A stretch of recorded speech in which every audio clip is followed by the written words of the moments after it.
हिवाळी अधिवेशनाच्या पार्श्वभूमीवर नागपूरमध्ये आज मराठा मुकमोर्चा झटकणार आहे। नागपुरातील यशवंत स्टेडियमवरून मोर्चाला सुरुवात होईल। दरम्यान मराठा समाजाचे मोर्चे जरी मूक असले तरी त्याकडे दुर्लक्ष करू नका, अन्यथा ते कोणतेही रूप धारण करू शकतात असा इशारा काँग्रेसचे ज्येष्ठ नेते नारायण राणे यांनी सरकारला दिला आहे।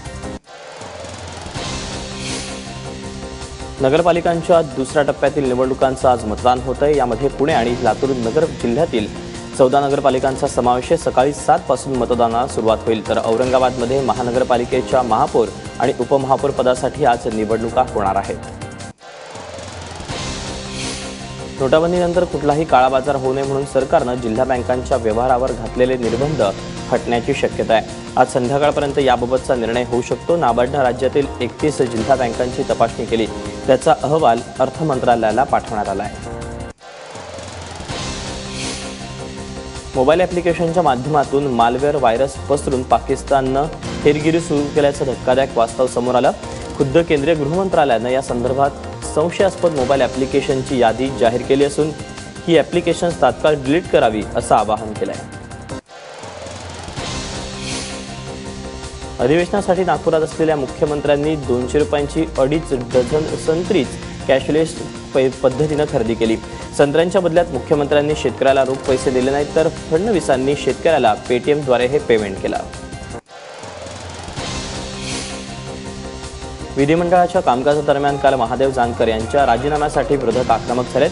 काँग्रेस राष्ट्रवादीनं निदर्शनं केली, मात्र जानकरांचा गुन्हा दखलपात्र नाही, त्यांनी अधिकाऱ्यावर कोणताही दबाव टाकला नाही असं म्हणत मुख्यमंत्र्यांनी जानकरांचं समर्थन केलं।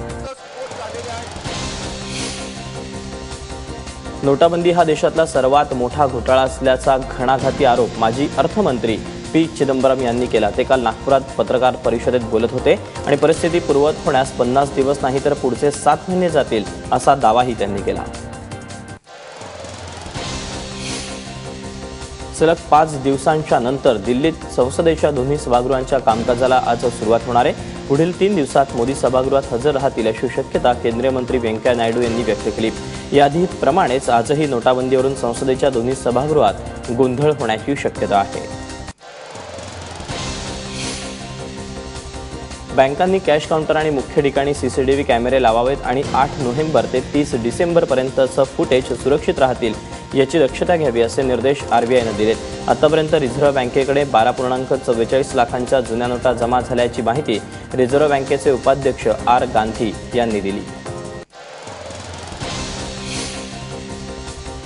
बंगलोरमध्ये रिझर्व्ह बँकेच्या सिनियर स्पेशल असिस्टंटला नोटाबदली प्रकरणी अटक झाली। के मायकल असं या अधिकाऱ्याचं नाव आहे। स्टेट बँक ऑफ म्हैसूरच्या कोलेगला शाखेतून 1,51,24,000च्या नोटा बदलल्याचा आरोप मायकलवर आहे। मुंबई आणि परिसरात 1,33,00,000च्या नव्या नोटांची रोकड जप्त केली गेली आहे। एकट्या ठाण्यात 1,40,40,000ची रोकड जप्त केली गेली, तर दुसरीकडे कोपरखिरणेमधून 23,70,000 रुपयाच्या नव्या नोटा आणि उल्हासनगरमध्ये 3 व्यापाऱ्यांकडून मिळून 9,76,000च्या नव्या नोटा जप्त करण्यात आल्या आहेत। दिल्लीच्या इंदिरा गांधी आंतरराष्ट्रीय विमानतळावर कस्टम विभागाच्या अधिकाऱ्यांनी अर्भकांच्या डायपर्समधून सोन्याची 16 बिस्किटं जप्त केली। दुबईहून दिल्ली विमानतळावर उतरलेल्या विमानातून 6 जणांना ताब्यात घेण्यात आलं। हे 6 जण सुरत येथील रहिवासी आहेत। राष्ट्रवादी काँग्रेसचे ज्येष्ठ नेते छगन भुजबळ यांची रवानगी पुन्हा आर्थर रोड तुरुंगात होणार आहे। जे रुग्णालयात एंजिओग्राफी करून घेण्यास भुजबळांनी नकार दिल्यानं त्यांना पुन्हा तुरुंगात परतावं लागणार आहे। लवकरच सर्व रेल्वे तिकीट काउंटरवर कार्डनं पेमेंट करण्यासाठी सुविधा उपलब्ध करून दिली जाणार आहे। त्यासाठी तिकीट काउंटरवर कार्ड स्वाईप मशीन असणार आहे। मुंबईतल्या छत्रपती शिवाजी टर्मिनस रेल्वे स्थानकाच्या तिकीट काउंटरवर कार्ड स्वाईप करून मशीन बसवण्यास सुरुवात झाली आहे। मुंबई महापालिकेच्या अर्थसंकल्पापैकी आतापर्यंत फक्त 20%च निधी खर्च झाला।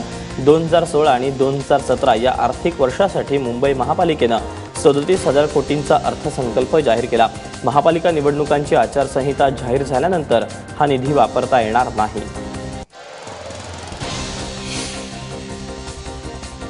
नोटाबंदीत बँकांमध्ये पैसा जमा करून जनता फसली असल्याचा दावा राहुल गांधी यांनी केला।